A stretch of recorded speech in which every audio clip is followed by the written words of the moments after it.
ಎಷ್ಟು ಜನ ನಿಮ್ಮ ಜೀವನದಲ್ಲಿ ದೊಡ್ಡವರಾಗಬೇಕಂತ ಬಯಸ್ತೀರಾ? How many of you want to become great? ಯಾರು ಇಲ್ವಾ? ಒಬ್ರು, ಎರಡು.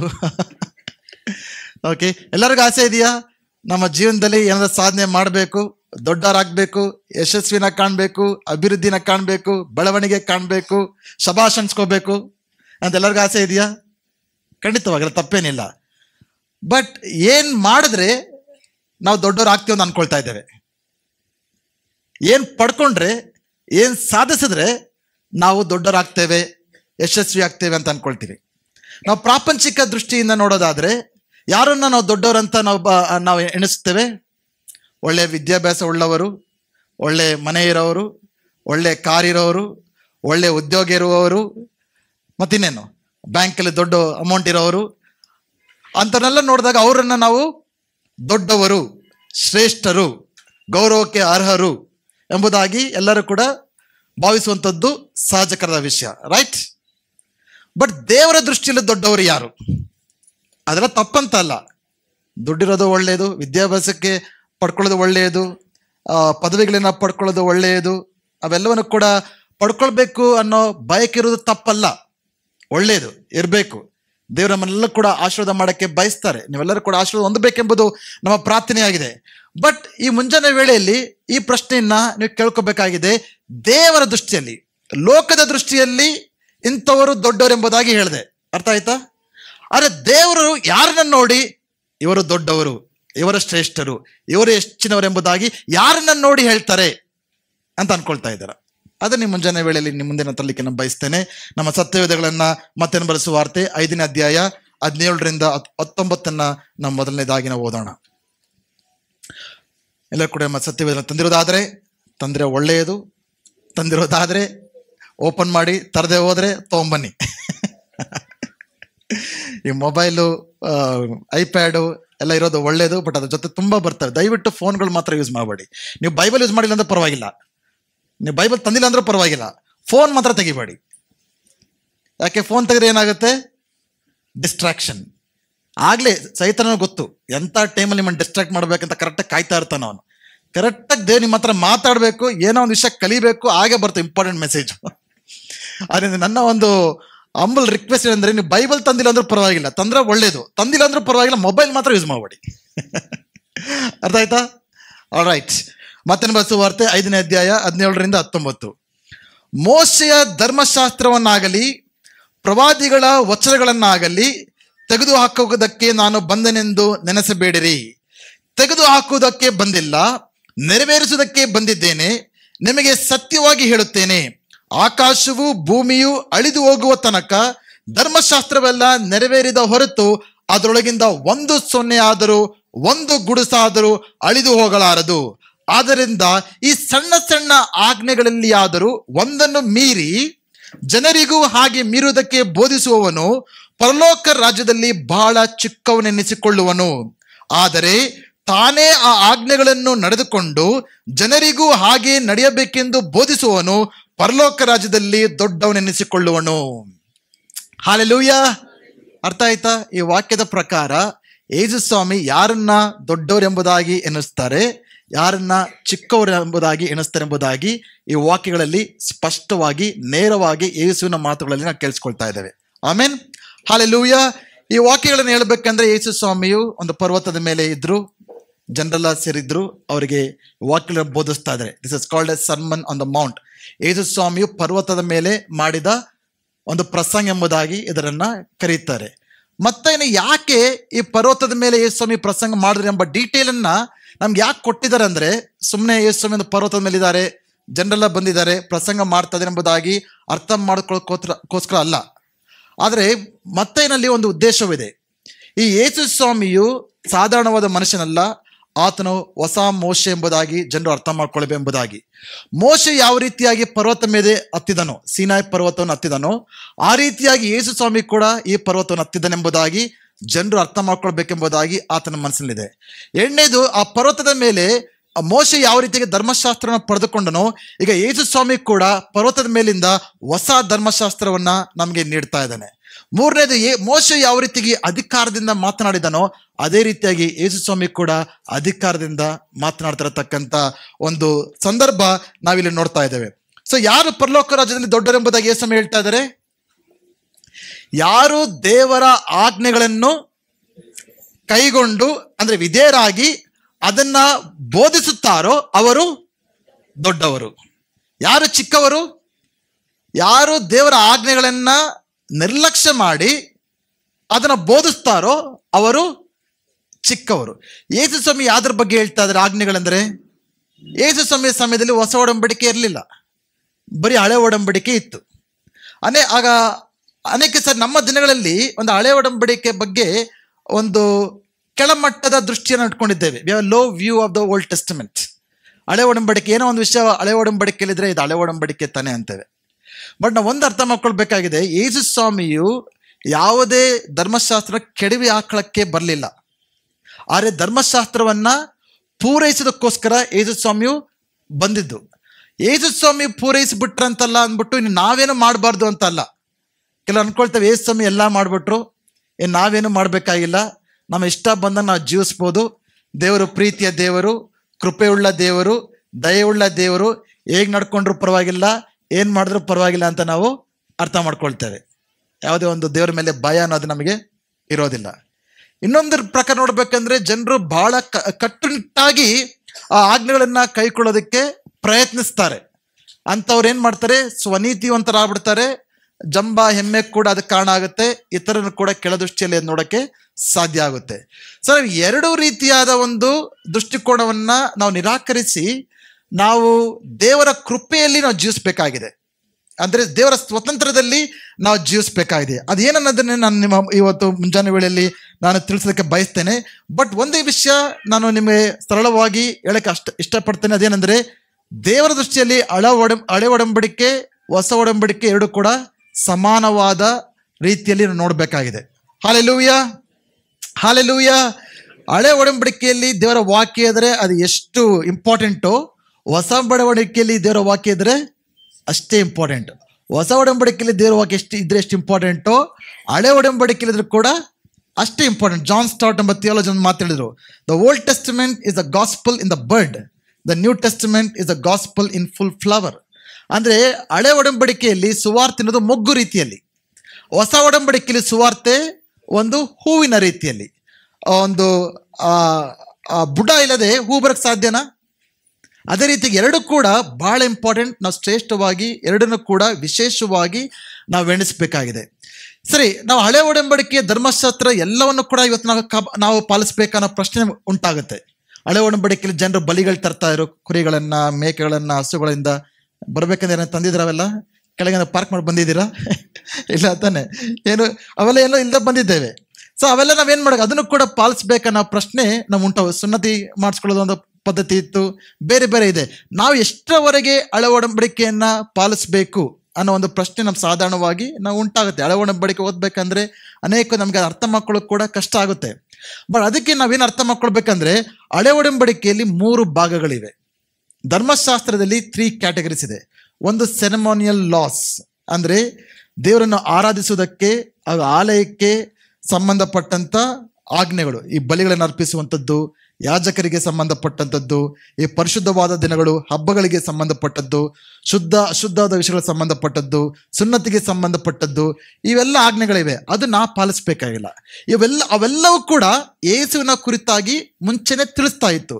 ಯೇಸು ಸ್ವಾಮಿ ಅವೆಲ್ಲವೂ ಕೂಡ ಪೂರೈಸಿಬಿಟ್ರ ಕಾರಣದಿಂದ ನಾವು ಮತ್ತೆ ಅವುಗಳನ್ನು ಪೂರೈಸುವುದಕ್ಕೆ ಬೇಕಾಗಿಲ್ಲ. ಅದು ಸೆರೆಮೋನಿಯಲ್ ಲಾಸ್ ಅಂತೇವೆ. ಎರಡನೇದು ಸಿವಿಲ್ ಲಾಸ್.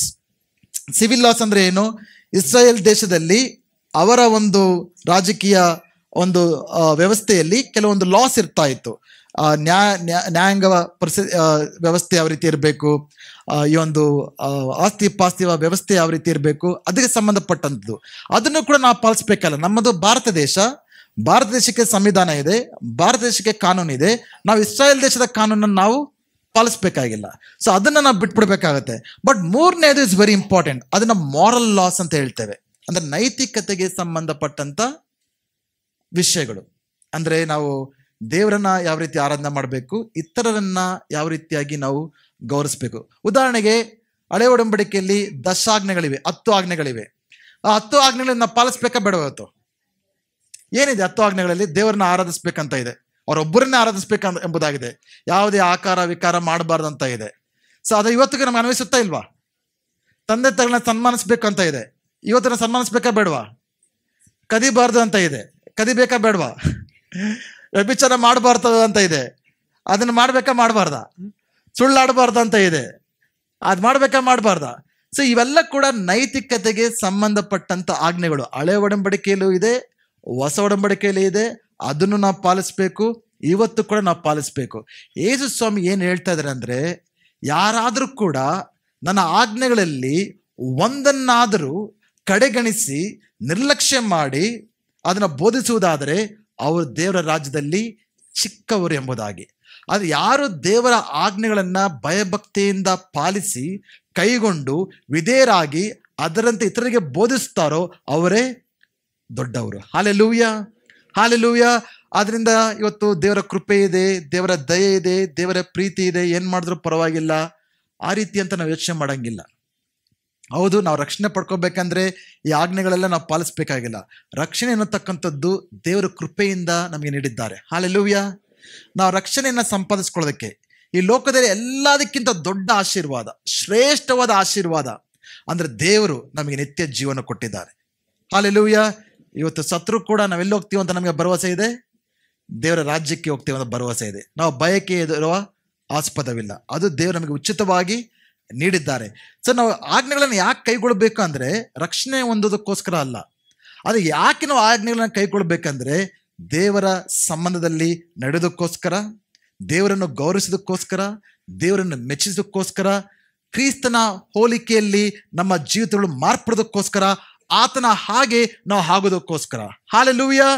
ಒಂದು ಅರ್ಥ ಮಾಡ್ಕೊಳ್ಳಿ, ಯೇಸುವನ್ನು ತಿಳಿದುಕೊಳ್ಳೋಕ್ಕಿಂತ ಮುಂಚೆ ನಮಗೆ ಈ ಎಲ್ಲ ವಿಷಯಗಳು ಗೊತ್ತಿತ್ತು. ಸುಳ್ಳಾಡಬಾರ್ದು ಅಂತ ಗೊತ್ತಿತ್ತ ಮುಂಚೆನೆ. ಇದು ಹೊಸದಾಗಿ ಕಲ್ತ್ಕೊಂಡ್ವಾ?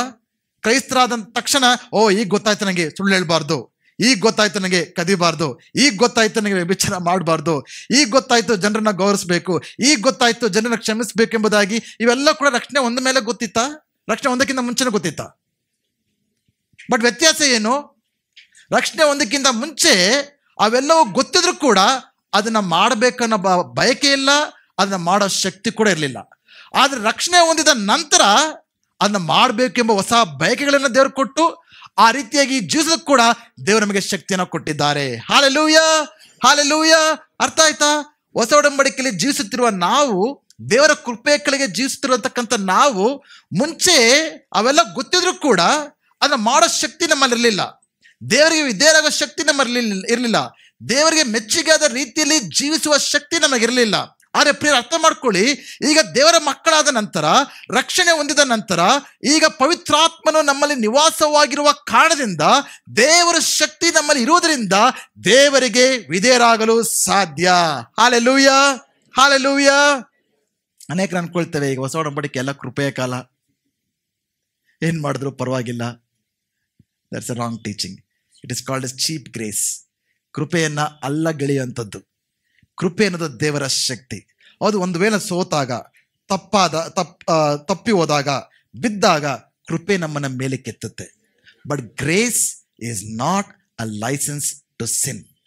ಕೃಪೆ ಅನ್ನೋದಂಥದ್ದು ನೀವು ತಪ್ಪು ಮಾಡ್ತಾನೆ ಜೀವಿಸಿ ಅನ್ನೋದಕ್ಕೆ ಸುಮ್ಮನೆ ಬಿಟ್ಬಿಡಂತಲ್ಲ. ಆ ರೀತಿ ನೀವು ಮನಸ್ಸಲ್ಲಿದ್ದರೆ ಕೃಪೆ ಅನ್ನೋ ಅರ್ಥನೇ ನಿಮಗಿನ್ನೂ ಗೊತ್ತಿಲ್ಲ. ಯಾವಾಗ ಕೃಪೆ, ದೇವರು ನಮ್ಮನ್ನಿಷ್ಟು ಪ್ರೀತಿ ಮಾಡಿದ್ದಾರೆ, ನಮ್ಮನ್ನು ದೇವರ ಮಕ್ಕಳಾಗಿ ಮಾಡಿದ್ದಾರೆ, ರಕ್ಷಣೆ ಕೊಟ್ಟಿದ್ದಾರೆ, ಎಷ್ಟು ಆಶ್ರಯಿಸಿದ್ದಾರೆ, ಆಟೋಮೆಟಿಕ್ ಆಗಿ ಕೃಪೆ ಅರ್ಥ ಮಾಡಿಕೊಂಡ್ರೆ, ದೇವರೇ ನಾನು ನಿನಗೆ ಕೃತಜ್ಞತೆ ಉಳ್ಳವನಾಗಿ ಜೀವಿಸ್ತೇನೆ, ನಿನಗೆ ಮೆಚ್ಚಿಸುವ ರೀತಿಯಲ್ಲಿ ಜೀವಿಸ್ತೇನೆ, ನಿನ್ನನ್ನು ಘನಪಡಿಸುವ ರೀತಿಯಲ್ಲಿ ಜೀವಿಸ್ತೇನೆ, ಆ ಬಯಕೆಗಳು ನಮ್ಮಲ್ಲಿ ಹಾಗೆ ಹುಟ್ಟುತ್ತೆ. ಹಾಲೆಲೂಯ. ಆ ಬಯಕೆಗಳು ನಿಮ್ಮಲ್ಲಿ ಇಲ್ಲ ಅಂದರೆ ನೀವು ರಕ್ಷಣೆ ಹೊಂದಿದ್ದೀರಾ ಇಲ್ವ ಅನ್ನೋದೇ ನನಗೆ doubt. I am very serious. ಯಾರೆಲ್ಲ ರಕ್ಷಣೆ ಹೊಂದಿದ್ದೀರೋ ಅವರಲ್ಲಿ ಆಟೋಮೆಟಿಕ್ ಈ ಬಯಕೆಗಳು ಇರಬೇಕು. ಪವಿತ್ರಾತ್ಮ ನಿಮ್ಮಲ್ಲಿದ್ದಾನೆ, ದೇವರ ವಾಕ್ಯ ನೀವು ಕೇಳ್ತಾ ಇದ್ದೀರಾ, ಹೊಸ ಸೃಷ್ಟಿ ನೀವಾಗಿದ್ದೀರಾ, ಹೊಸ ಒಂದು ನೇಚರ್ ನಿಮ್ಮೊಳಗೆ ಬಂದಿರೋದ್ರಿಂದ ಅದರೊಟ್ಟಿಗೆ ಹೊಸ ಬಯಕೆಗಳು ನಿಮ್ಮಲ್ಲಿವೆ. ಈ ಬಯಕೆಗಳೇ ನಿಮ್ಮಲ್ಲಿಲ್ಲ ಅಂದರೆ ಆ ಒಂದು ಎಷ್ಟರ ಮಟ್ಟಿಗೆ ನೀವು ರಕ್ಷಣೆ ಹೊಂದಿದ್ದೀರಿ ಎಂಬುದಾಗಿ ನನಗೆ ಸಂದೇಹಗಳು ಉಂಟಾಗ್ಬೋದು. ಸೊ ಮೊದಲನೇದು, ದೇವರ ದೃಷ್ಟಿಯಲ್ಲಿ ಯಾರು ದೊಡ್ಡವರಂದ್ರೆ ಇದನ್ನ ಅರ್ಥ ಮಾಡ್ಕೊಳ್ಳಿ, ಯಾರು ದೇವರ ವಾಕ್ಯಗಳನ್ನ ಕೈಗೊಂಡು ಅದನ್ನ ಇತರರಿಗೆ ಬೋಧಿಸ್ತಾರೋ ಅವರೇ ದೊಡ್ಡವರು. ಆರ್ಡರ್ ಕೂಡ ಅರ್ಥ ಮಾಡ್ಕೊಳ್ಳಿ, ಬೋಧಿಸೋರು ಯಾರು ದೇವರ ವಾಕ್ಯನ ಬೋಧಿಸ್ತಾರೋ ಅವರು ದೊಡ್ಡವರು ಅಂತ ಹೇಳಿಲ್ಲ. ನಾನು ದೊಡ್ಡವರಾಗಕ್ಕೆ ಸಾಧ್ಯ ಇಲ್ಲ. ದೇವ್ರ ವಾಕ್ಯ ಕೇವಲ ಭಾನುವಾರ ಬಂದು ದೇವ್ರ ವಾಕ್ಯ ಬೋಧನೆ ಮಾಡ್ತಾರೋ ಒಂದು ಕಾರಣದಿಂದ ನಾನು ದೊಡ್ಡವನಾಗೋದಿಲ್ಲ ದೇವ್ರ ದೃಷ್ಟಿಯಲ್ಲಿ. No no no no. ಯಾವಾಗ ನಾನು ದೇವರ ವಾಕ್ಯವನ್ನ ಕೈಗೊಂಡು ಫಸ್ಟು ನನ್ನ ಜೀವನದಲ್ಲಿ ಅಭ್ಯಾಸ ಮಾಡಿ ನನ್ನ ಜೀವನದಲ್ಲಿ ಅದನ್ನ ವಿಧೇಯನಾಗಿ ತರುವಾಯ ಬಂದು ಅದನ್ನ ಬೋಧಿಸುವಾಗ ಓನ್ಲಿ ದೆನ್ ದೇವರ ದೃಷ್ಟಿಯಲ್ಲಿ ನಾನು ದೊಡ್ಡವನಾಗೋದಕ್ಕೆ ಸಾಧ್ಯ. ಎಷ್ಟು ಜನ ದೇವರ ದೃಷ್ಟಿಯಲ್ಲಿ ದೊಡ್ಡವರಾಗೋದಕ್ಕೆ ನೀವು ಬಯಸ್ತೀರಾ? ಪಾಸ್ಟರ್ ಹೋಗಿ ಯಾರಿಗೆ ಬೋಧಿಸ್ಲಿ, ನನಗೆ ಚಾನ್ಸ್ ಕೊಡ್ತೀರ ಅಲ್ಲಿ ಬಂದು ಕೂತ್ಕೊಂಡು ನಿಂತ್ಕೊಂಡು ಬೋಧನೆ ಮಾಡೋಕ್ಕೆ? ನಾನು ಹೆಂಗೆ ದೇವ್ರ ದೃಷ್ಟಿಯಲ್ಲಿ ದೊಡ್ಡವನಾಗುತ್ತೆ? ಬೋಧನೆ ಅಂದರೆ ನಿಂತ್ಕೊಂಡು ಬೋಧನೆ ಮಾಡೋದೇ ಅಲ್ಲ. ನಿಮ್ಮ ಗಂಡ ಹೆಂಡತಿಗೂ ಬೋಧಿಸ್ಬೋದು, ನಿಮ್ಮ ಮಕ್ಕಳಿಗೆ ಬೋಧಿಸ್ಬೋದು. ಫಸ್ಟ್ ಅಲ್ಲಿ ಸ್ಟಾರ್ಟ್ ಆಗಬೇಕು. ಆಮೇಲೆ ಸುತ್ತಮುತ್ತರ ಜನರಿಗೆ, ಸ್ನೇಹಿತರಿಗೆ, ಅದೆಲ್ಲ ಕೂಡ ಬೋಧನೆ. ಬೋಧನೆ ಅಂದರೆ ಇಲ್ಲಿ ಬಂದು ನಿಂತ್ಕೊಂಡೇ ಬೋಧನೆ ಮಾಡ್ಬೇಕಂತ ಇದೊಂದು ವರ, ಇದೊಂದು ಕರೆಯುವಿಕೆ. ಬಟ್ ಎಲ್ಲರೂ ಕೂಡ ದೇವರ ವಾಕ್ಯವನ್ನು ಸಾರೋದಕ್ಕೆ ನಾವು ಕರೆಯಲ್ಪಟ್ಟಿದ್ದೇವೆ. ಹಲ್ಲೆಲೂಯಾ. ಇಲ್ಲ ಜೋರ ಚಪ್ಪಲಿ ತಟ್ಟುತ್ತಾ ದೇವರ ನಾಮವನ್ನ ನಾವು ಮಯಪಡಿಸುವಂತರಾಗೋಣ. ಸೊ ಎಷ್ಟು ಜನ ಮುಂಜಾನೆ ವೇಳೆ ದೇವರ ದೃಷ್ಟಿಯಲ್ಲಿ ದೊಡ್ಡನಾಗ್ಬೇಕಂತ ಬಯಸ್ತೀರಾ? Very simple. ಅದು ಕಾರು, ಮನೆ, ಆಸ್ತಿ ಪಾಸ್ತಿ, ದುಡ್ಡು ಇವತ್ತಿಗೆ ಸಂಬಂಧಪಟ್ಟಿದ್ದಲ್ಲ. ಅದೆಲ್ಲ ಇರೋದು ಒಳ್ಳೆಯದು. ದೇವರನ್ನ ಹೆಚ್ಚಾಗಿ ಅವುಗಳೆಲ್ಲರೂ ಕೂಡ ಆಶೀರ್ವಾದ ಮಾಡಲಿ. ಆದರೆ ದೇವರ ದೃಷ್ಟಿಯಲ್ಲಿ ನೀವು ದೊಡ್ಡವರಾಗಬೇಕಂದ್ರೆ ದೇವರ ವಾಕ್ಯವನ್ನು ಘನಪಡಿಸುವಂಥ ಜನರಾಗಿರಬೇಕು, ದೇವರ ವಾಕ್ಯಕ್ಕೆ ವಿಧೇಯರಾಗುವಂಥ ಜನರಾಗಿರಬೇಕು, ದೇವರ ವಾಕ್ಯವನ್ನು ಇತರರಿಗೆ ಬೋಧಿಸುವಂಥ ಜನರಾಗಿರಬೇಕು. ಹಲ್ಲೆಲೂಯಾ. ಎರಡನೇ ಕ್ಯಾಟಗರಿ ಯಾರು? ಮತ್ತಾಯನ ಸುವಾರ್ತೆ 18ನೇ ಅಧ್ಯಾಯ 1-4. ಅದೇ ವೇಳೆಯಲ್ಲಿ ಶಿಷ್ಯರು ಯೇಸುವಿನ ಬಳಿಗೆ ಬಂದು, ಪರಲೋಕ ರಾಜ್ಯದಲ್ಲಿ ಯಾವನು ದೊಡ್ಡವನು? ವಾವ್, ಒಳ್ಳೆ ಪ್ರಶ್ನೆ ಕೇಳ್ತಾ ಇದ್ದಾರೆ. ಆಗಾಗ ಶಿಷ್ಯರು ಯೇಸು ಹತ್ರ ಬಂದು ಒಳ್ಳೆ ಪ್ರಶ್ನೆಗಳನ್ನ ಕೇಳಿದ್ರು. ಅವ್ರ ಪ್ರಶ್ನೆ ಕೇಳಿದಕ್ಕೆ ನಮ್ಗೆ ಆನ್ಸರ್ಗಳು ಸಿಗ್ತಾ ಇದೆ ಇವತ್ತು. ಮೇ ಬಿ ಅವ್ರ ಮನಸ್ಸಲ್ಲಿ ಏನಿತ್ತೋ ಗೊತ್ತಿಲ್ಲ. ಆಗಿಂದಾಗ ಅವ್ರ ಮಧ್ಯದಲ್ಲಿ 12 ಮಂದಿ ಶಿಷ್ಯರಲ್ಲಿ ಯಾವಾಗಲೂ ಕೂಡ ಗುಸು ಪಿಸುದು ಯಾವಾಗಲೂ ಕೂಡ ಫೈಟಿಂಗ್ ನಡೀತಾ ಇತ್ತು. ನಾನು ದೊಡ್ಡವನು, ನೀನು ದೊಡ್ಡವನು, ನಾನು ಶ್ರೇಷ್ಠ, ನೀನು ಶ್ರೇಷ್ಠ, ನಾನು ಯಾರು ಗೊತ್ತಾ, ನೀನು ಯಾರು ಗೊತ್ತಾ ಅಂತ ಯಾವಾಗಲೂ ಕೂಡ ಅದೇ ಮಾತುಕತೆ. ಸೊ ಪ್ರಾಬ್ಲಿ ಹೋಗಿ ಯೇಸು ಸ್ವಾಮಿ ಹತ್ರ ಸೆಟಲ್ ಮಾಡ್ಕೊಳ್ಬೇಕಾಯ್ತು. ಯೇಸುವಿನ ದೃಷ್ಟಿಯಲ್ಲಿ ಯಾರು ದೊಡ್ಡವರು ಅಂತ ನಾವು ತಿಳ್ಕೊಳ್ಳೆಂಬುದಾಗಿ ಯೇಸು ಸ್ವಾಮಿ ಹತ್ರ ಬಂದು ಕೇಳ್ತಾರೆ, ಯೇಸುವೇ, ಪರಲೋಕ ರಾಜ್ಯದಲ್ಲಿ ಯಾವನು ದೊಡ್ಡವನು? ಅದಕ್ಕೆ ಯೇಸು ಸ್ವಾಮಿನ ಹೇಳ್ತಾ ಇದ್ದಾರೆ, ಅದರ ಚಿಕ್ಕ ಮಗುವನ್ನು ಹತ್ತಿರಕ್ಕೆ ಕರೆದು ಅವರ ನಡುವೆ ನಿಲ್ಲಿಸಿ ಅವರಿಗೆ, ನಿಮ್ಮ ಮನಸ್ಸು ಪರಿವರ್ತನೆಗೊಂಡು ಚಿಕ್ಕ ಮಕ್ಕಳಂತೆ ಆಗದೆ ಹೋದರೆ ನೀವು ಪರಲೋಕ ರಾಜ್ಯದಲ್ಲಿ ಪ್ರವೇಶಿಸುವುದೇ ಇಲ್ಲವೆಂದು ನಿಮಗೆ ಸತ್ಯವಾಗಿ ಹೇಳುತ್ತೇನೆ. ಹೀಗಿರುವುದರಿಂದ ಯಾವನು ಈ ಚಿಕ್ಕ ಮಗುವಿನಂತೆ ತನ್ನನ್ನು ತಾನೇ ತಗ್ಗಿಸಿಕೊಳ್ಳುತ್ತಾನೋ ಅವನೇ ಪರಲೋಕ ರಾಜ್ಯದಲ್ಲಿ ದೊಡ್ಡವನು. ಹಲ್ಲೆಲೂಯಾ. ಪರಲೋಕ ರಾಜ್ಯದಲ್ಲಿ ಯಾರು ದೊಡ್ಡವರು? ಈ ರಾಜ್ಯದಲ್ಲಿ ಯಾರೆಲ್ಲ ದೊಡ್ಡವರಾಗಿದ್ರು ಅದು ಬೇರೆ ಪ್ರಶ್ನೆ. ಬಟ್ ಪರಲೋಕದಲ್ಲಿ ಚಿಕ್ಕ ಮಕ್ಕಳು ದೊಡ್ಡವರು ಅಂತ ಹೇಳಿಲ್ಲ. ಚಿಕ್ಕ ಮಕ್ಕಳ ಹಾಗೆ ದೇವರ ರಾಜ್ಯದ ಚಿಕ್ಕ ಮಕ್ಕಳೇ ದೊಡ್ಡವರಂದ್ರೆ ನಾವ್ಯಾರೇನ ಕ್ಯಾಟಗರಿ ಸಂಬಂಧ, ನಾವೆಲ್ಲ ಇರೋದಿಲ್ಲ ಕ್ಯಾಟಗರಿಯಲ್ಲಿ. ಏನಂತ ಬರೆಯಲ್ಪಟ್ಟಿದೆ? ಚಿಕ್ಕ ಮಕ್ಕಳ ಹಾಗೆ ಯಾರು ತಮ್ಮನ್ನು ತಾವೇ ತಗ್ಗಿಸಿಕೊಳ್ಳುತ್ತಾರೋ. ಚಿಕ್ಕ ಮಕ್ಕಳಲ್ಲಿ ಅನೇಕವಾದ ಮಕ್ಕಳ ಚೇಷ್ಟೆ ಇರುತ್ತೆ. ಅದು ನೆಗೆಟಿವ್ ಅನ್ನಲ್ಲ ನಾನು, ಅದು ಮಕ್ಕಳ ಚೇಷ್ಟೆ, ಅದಿರಬೇಕು. ಆಗ್ಲೇ ನಾವು ಮಕ್ಕಳು ಅನ್ನೋಕ್ಕೆ ಆಗೋದು. ಓಕೆ. ಬಟ್ ಆ ಮಕ್ಕಳಲ್ಲಿ ಒಂದು ಒಳ್ಳೆ ಗುಣ ಇದೆ. ಅವ್ರು ಏನು ನೋಡ್ಬೋದು ಮಕ್ಕಳಲ್ಲಿ ಅಂದರೆ, ಅವರು ತಗ್ಗಿಸಿಕೊಳ್ಳುವ ಗುಣ ಅವರಲ್ಲಿ ಇದೆ. ಯಾವ ರೀತಿಯ ತೋರ್ಪಡಿಸುತ್ತೆ ಅಂದರೆ, ಮೊದಲನೇದು, ಅವರು ಟೀಚಬಲ್. ಅವ್ರಿಗೆ ಏನಾದ್ರು ಕಲ್ಸ್ಕೊಟ್ರೆ ಕಲ್ತ್ಕೊಳ್ತಾರೆ. ಅದಕ್ಕೆ ಒಳ್ಳೆ ಏಜ್. ಏನಾದ್ರು ಮಕ್ಕಳಿಗೆ ಕಲ್ಸ್ಕೊಡ್ಬೇಕಂದ್ರೆ ಯಾವಾಗ ಒಳ್ಳೆ ಏಜ್ ಅದು? ಅದಕ್ಕೆ ಹೇಳ್ತಾರಲ್ಲ ಮಾತು, ಏನು ಹೇಳಿದ್ರಪ್ಪ? ಗಿಡವಾಗಿ ಬಗ್ಗದ್ದು ಮರವಾಗಿ ಬಗ್ಗೈತೆ. ಯಾರು ಸರ್ವಜ್ಞಾನ ಹೇಳಿದ್ದು? ಯಾರು ಹೇಳಿದ್ರೆ ಗೊತ್ತಿಲ್ಲ.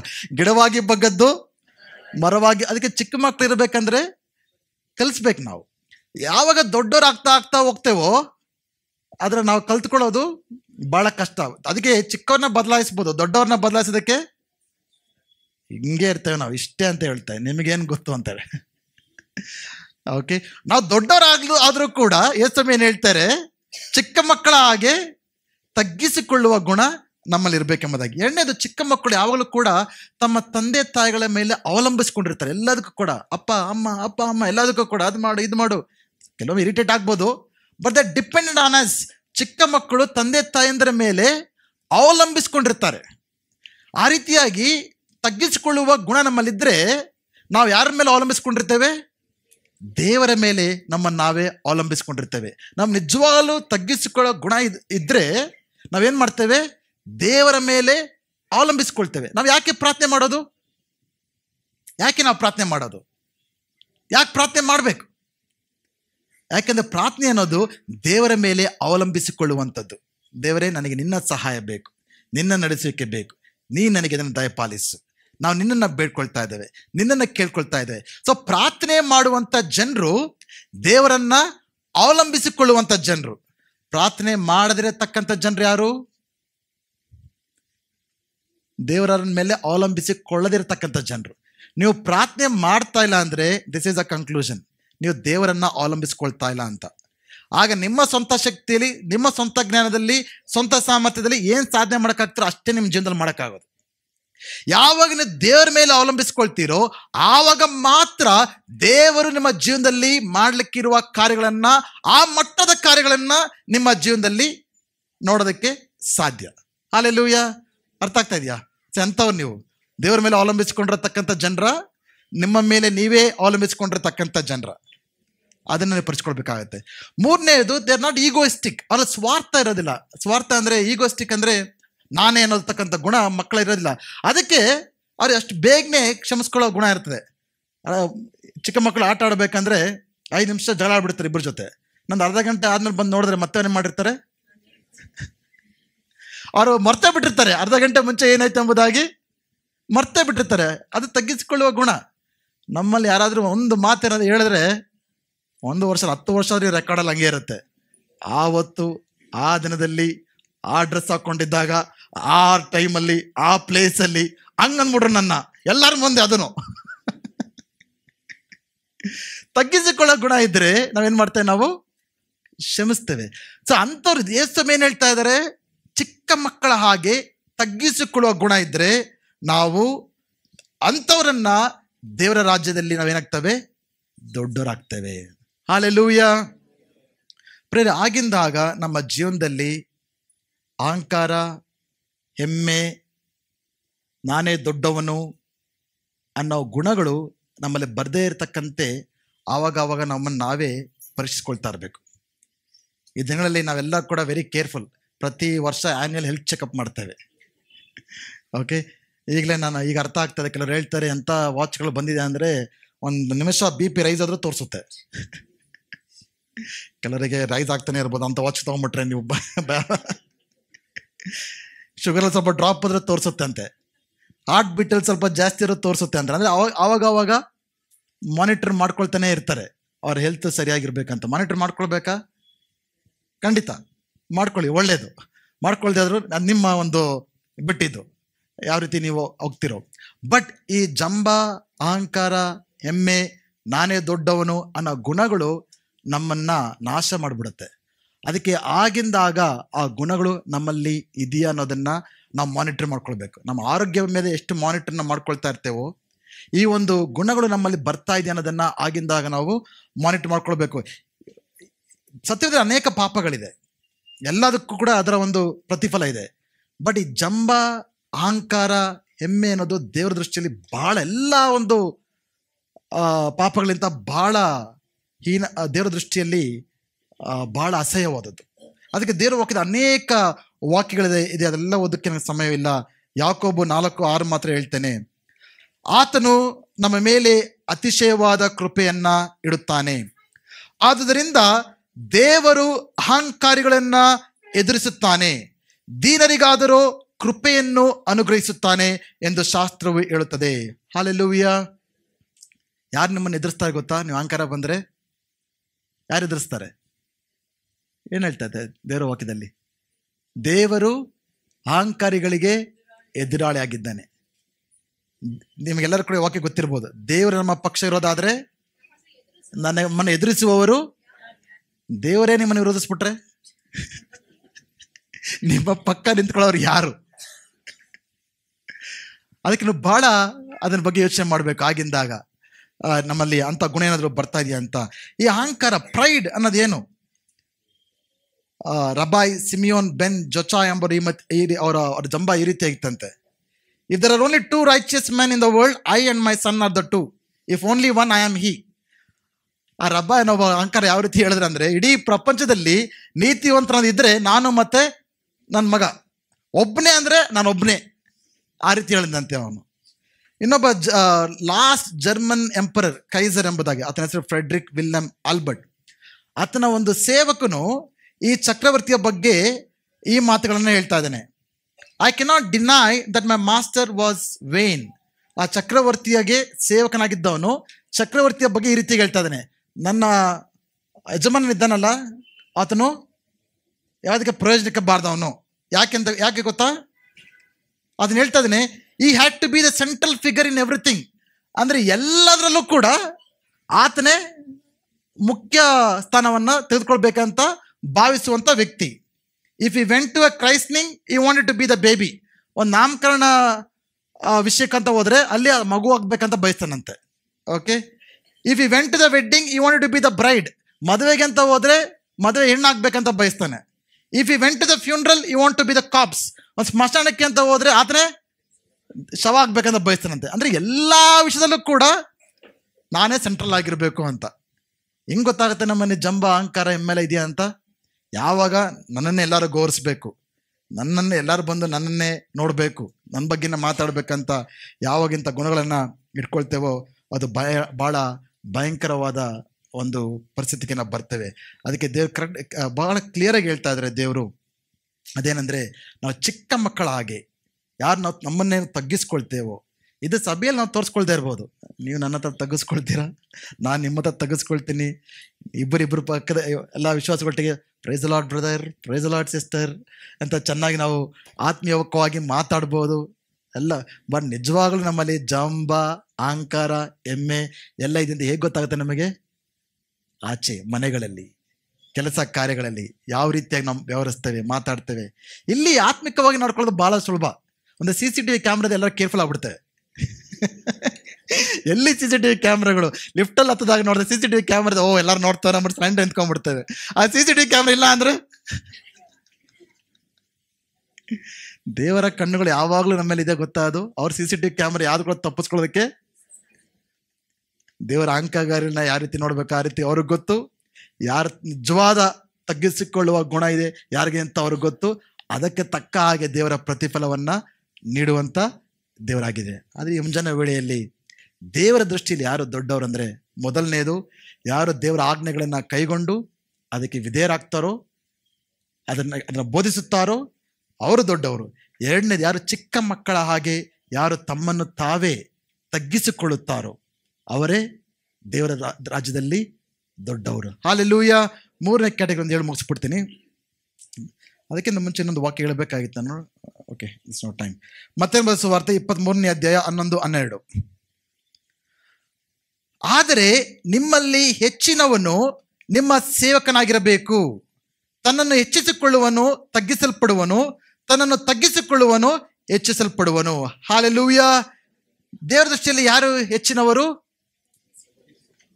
ಯಾರು ನಿಮ್ಮಲ್ಲಿ ಸೇವಕನಾಗಿರ್ತಾನೋ, ಯಾರು ಸೇವೆ ಮಾಡ್ತಾರೋ ಅವರು ಹೆಚ್ಚಿನವರು. ಹಾಲೆಲೂಯಾ. ಈ ಲೋಕದ ಪ್ರಕಾರ ನಿಮಗೆ ಹೆಚ್ಚು ಜನ ಸೇವಕರಿದ್ದರೆ ನೀವು ದೊಡ್ಡವರು. ಆದರೆ ದೇವರ ರಾಜ್ಯದಲ್ಲಿ ನೀವು ಹೆಚ್ಚಿನ ಜನಕ್ಕೆ ಸೇವೆ ಮಾಡಿದ್ರೆ ನೀವೇ ದೊಡ್ಡವರು. ನಿಮ್ಮ ಕಂಪನಿಯಲ್ಲಿ 100 ಜನ ಇದ್ದರೆ ಗ್ರೇಟ್, ಇನ್ನೊಂದು ಕಂಪನಿಯಲ್ಲಿ 300 ಜನ ಇದ್ದರೆ ಅವ್ರು ಗ್ರೇಟ್, ಇನ್ನೊಂದು ಕಂಪನಿ 400 ಜನ ಇದ್ದರೆ ಅವ್ರು ಗ್ರೇಟ್. ಅದು ಈ ಲೋಕದ ಒಂದು ಎಸ್ಟಿಮೇಷನ್ ಪ್ರಕಾರ. ಬಟ್ ದೇವರ ದೃಷ್ಟಿಯಲ್ಲಿ ನೀವು ಎಷ್ಟು ಜನಕ್ಕೆ ಸೇವೆ ಮಾಡ್ತೀರಾ, ಸೇವೆ ಮಾಡೋ ಗುಣವುಳ್ಳಂಥವರು ದೇವರ ದೃಷ್ಟಿಯಲ್ಲಿ ಶ್ರೇಷ್ಠರು. ಯೇಸು ಸ್ವಾಮಿ ಅದಕ್ಕೆ ಒಳ್ಳೆಯ ಉದಾಹರಣೆ. ಯೇಸು ಸ್ವಾಮಿ ಏನು ಮಾಡಿದ್ರು? ಆ ಒಂದು ಯೇಸು ಸ್ವಾಮಿಯ ಆ ಶಿಲುಬೆಗೆ ಕೊಟ್ಟಂತ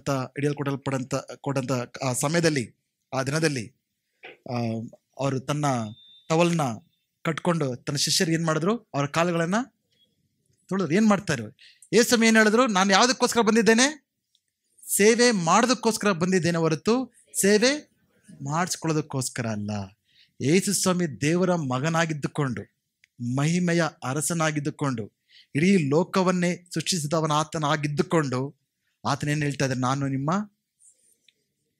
ತನ್ನ ಗಲೀಜಾದ ಶಿಷ್ಯರ ಪಾದಗಳನ್ನು ತೊಳೆಯೋದಷ್ಟ ಮಟ್ಟಿಗೆ ಆತನ ಸೇವೆ ಮಾಡೋದಕ್ಕೆ ಸಿದ್ಧನಾಗಿದ್ದ. ಇನ್ನೊಂದು ನಾವು ಅರ್ಥ ಮಾಡ್ಕೊಳ್ಬೇಕಾಗಿದೆ. ಯೇಸು ಸ್ವಾಮಿ ಹೇಳಿಲ್ಲ ನಾನು ಸಹಾಯ ಮಾಡೋಕ್ಕೆ ಬಂದಿದ್ದೇನೆ ಎಂಬುದಾಗಿ. ಸಹಾಯಕ್ಕೂ ಸೇವೆಗೂ ವ್ಯತ್ಯಾಸವಿದೆ, ಇದೆಯಾ ಇಲ್ವಾ? ಏನು ವ್ಯತ್ಯಾಸ? ಸಹಾಯಕ್ಕೂ ಸೇವೆಗೂ ವ್ಯತ್ಯಾಸ ಏನು? ಯಾರೆಲ್ಲ ಮಿನಿಸ್ಟ್ರಿಯಲ್ಲಿ ಇದ್ದೀರೋ ಅವ್ರಿಗೆ ಹೇಳ್ತಾ ಇರ್ತೀನಿ ಅವಾಗೆಲ್ಲ ಹೇಳ್ತೀನಿ, ನನಗೆ ಯಾರೂ ಸಹಾಯ ಮಾಡಬೇಡಿ, ಸೇವೆಗೂ ಸಹಾಯ ಮಾಡಬೇಡಿ, ದೇವ್ರಿಗೂ ಸಹಾಯ ಮಾಡಬೇಡಿ. ದೇವ್ರಿಗಂತ ನಿಮ್ಮ ಸಹಾಯ ಬೇಕೇ ಇಲ್ಲ. ಎಲ್ಲರಿಗೇನು ಬೇಕು? ಸೇವೆ ಬೇಕು. ಸೇವೆ ಮಾಡೋ ಮನೋಭಾವ, ಸಹಾಯ ಮಾಡೋ ಮನೋಭಾವ ಅಲ್ಲ. ಸಹಾಯಕ್ಕೂ ಸೇವೆಗೂ ವ್ಯತ್ಯಾಸ ಇದೆ. ಒಂದು ವೇಳೆ ನಾನು ಇನ್ನೊಬ್ಬರಿಗೆ ಸಹಾಯ ಮಾಡ್ತಿದ್ದೀನಿ, ನನಗೆ ಸಹಾಯ ಮಾಡ್ತೀನಿ ಅಂದರೆ ಯಾವ ರೀತಿ ಇರುತ್ತೆ ಅಂದರೆ, ಆ ವ್ಯಕ್ತಿಯನ್ನು ಕೆಳಮಟ್ಟದಲ್ಲಿ ಇಟ್ಕೊಳ್ತಾ ಇದ್ದೇನೆ, ನನ್ನನ್ನು ನಾನು ಮೇಲೆ ಹಾಕ್ಕೊಳ್ತಾ ಇದ್ದೇನೆ. ನನ್ನ ಕೈ ಸಾಮರ್ಥ್ಯ ಇದೆ, I want to help you because you need help, I am helping you. ಅವಾಗ ಯಾರು ಗ್ರೇಟು? ಯಾರು ಸಹಾಯ ಮಾಡ್ತಾ ಇದ್ದಾರೋ ಅವ್ರು ಗ್ರೇಟು, ಯಾರು ಸಹಾಯ ಮಾಡಿಸ್ಕೊಳ್ತಾ ಇದ್ದಾರೋ ಅವರು ಕೆಳಮಟ್ಟದಲ್ಲಿ ಇದ್ದಾರೆ ಎಂಬುದಾಗಿ. ಆದರೆ ಸೇವೆ ಅಂದರೆ ಏನು? ನಾನು ಯಾರಿಗೆ ಸೇವೆ ಮಾಡ್ತಾ ಇದ್ದೀನೋ ಅವ್ರನ್ನ ಮೇಲೆ ಸ್ಥಾನದಲ್ಲಿ ಇಡ್ತೀನಿ, ನನ್ನನ್ನು ನಾನು ತಗ್ಗಿಸ್ಕೊಳ್ತೀನಿ. ಸೊ ದೇವ್ರಿಗೇನು ಬೇಕು? ಸಹಾಯ ಅಲ್ಲ. ಯಾರು ಕೂಡ ಬಂದು ಫಸ್ಟ್ ಸಭೆಗೆಲ್ಲ ಸಹಾಯ ಬೇಕಾ, ನಿಮಗೇನೋ ಸಹಾಯ ಮಾಡಬೇಕಾ? ಬೇಡ. ಏನು ಬೇಕು? ಸೇವೆ. ನಾವೆಲ್ಲರೂ ಕೂಡ ಒಬ್ರಿಗೊಬ್ರು ಏನು ಮಾಡಬೇಕು? ಸೇವೆ. ಸಭೆಯಲ್ಲಿ ಏನು ಮಾಡ್ತಾ ಇದೀವಿ ನಾವು? ಸೇವೆ. ಇತರರೊಟ್ಟಿಗೆ ಏನು ಮಾಡ್ತಾ ಇದೀವಿ ನಾವು? ಸೇವೆ. ಅಂದರೆ ಅಂದ್ರೆ ಅರ್ಥ ಏನು? ಯಾರು ನಾವು ಸೇವೆ ಮಾಡ್ತಾ ಇದ್ದೀವೋ ಅವ್ರನ್ನ ಮೇಲಿಡ್ತಾ ಇದ್ದೇವೆ, ನಮ್ಮನ್ನು ನಾವೇನು ಮಾಡ್ತಾ ಇದ್ದೇವೆ? ತಗ್ಗಿಸ್ಕೊಳ್ತಾ ಇದ್ದೇವೆ. ಹಲ್ಲೆಲೂಯಾ. ಸೊ ಈ ಮುಂಜಾನೆ ವೇಳೆಯಲ್ಲಿ ದೇವರ ವಾಕ್ಯನ ಕೇಳ್ತಿರತಕ್ಕಂಥ ಪ್ರಿಯ ಮಕ್ಕಳೇ, ದೇವರ ಜನರೇ, ಸಹೋದರ ಸಹೋದರಿಯರೇ, ನಿಜ ನಾವೆಲ್ಲರೂ ಕೂಡ ದೇವರ ದೃಷ್ಟಿಯಲ್ಲಿ ದೊಡ್ಡವರಾಗಬೇಕೆಂಬುದಾಗಿ ಬಯಸಬೇಕಾಗಿದೆ. ಈ ಲೋಕದಲ್ಲಿ ದೊಡ್ಡವರಾದ ನಮಗೆ ಸಿಗುವಂಥ ಪ್ರತಿಫಲ ಏನು? ಜನರು ನೋಡಿ ಗ್ರೇಟ್ ಅನ್ಬೋದು, ಚಪ್ಪಳೆ ತಟ್ಬೋದು, ಮುಖ್ಯ ಸ್ಥಾನ ಕೊಡ್ಬೋದು, ಗೌರವ ಕೊಡ್ಬೋದು. ಅದು ಎಲ್ಲಿವರೆಗೆ? ಸ್ವಲ್ಪ ವರ್ಷ. ಆದರೆ ದೇವರ ರಾಜ್ಯದಲ್ಲಿ ಕೊನೆಯವರೆಗೂ ಆತನ ದೃಷ್ಟಿಯಲ್ಲಿ ನಾವು ದೊಡ್ಡವರಾಗಬೇಕಂತ ಬಯಸೋದಾದರೆ ಯೇಸು ಸ್ವಾಮಿ ನೇರವಾಗಿ ಹೇಳಿರ್ತಕ್ಕಂಥ ಮಾತುಗಳ ಮೇಲೆ ನಾವು ಸೀರಿಯಸ್ ಆಗಿ ತೆಗೆದುಕೊಳ್ಬೇಕಾಗಿದೆ. ಒಂದು ಯಾರು ದೇವರ ವಾಕ್ಯನ ಕೈಗೊಂಡು ಅದನ್ನು ಬೋಧಿಸ್ತಾರೋ ಅವರೇ ದೊಡ್ಡವರು. ಯಾರು ಚಿಕ್ಕ ಮಕ್ಕಳಂತೆ ತಮ್ಮನ್ನು ತಾವೇ ತಗ್ಗಿಸಿಕೊಳ್ತಾರೋ ಅವರೇ ದೊಡ್ಡವರು. ಯಾರು ಇತರರಿಗೆ ಸೇವೆ ಮಾಡ್ತಾರೋ ಅವರೇ ದೇವರ ದೃಷ್ಟಿಯಲ್ಲಿ ದೊಡ್ಡವರಾಗಿದ್ದಾರೆ. ಸೊ ಮುಂಜಾನೆ ವೇಳೆಯಲ್ಲಿ ಈ ಒಂದು ಬಯಕೆಗಳು, ಈ ಒಂದು ಮಾತುಗಳು ನಮ್ಮ ಹೃದಯದಲ್ಲಿ ಕಾರ್ಯ ಮಾಡಲಿ. ನಾವು ದೇವರ ದೃಷ್ಟಿಯಲ್ಲಿ ದೊಡ್ಡವರಾಗೋಣ ಎಂಬುದಾಗಿ ನಾವೆಲ್ಲರೂ ಕೂಡ ಬಯಸುವಂತರಾಗೋಣ.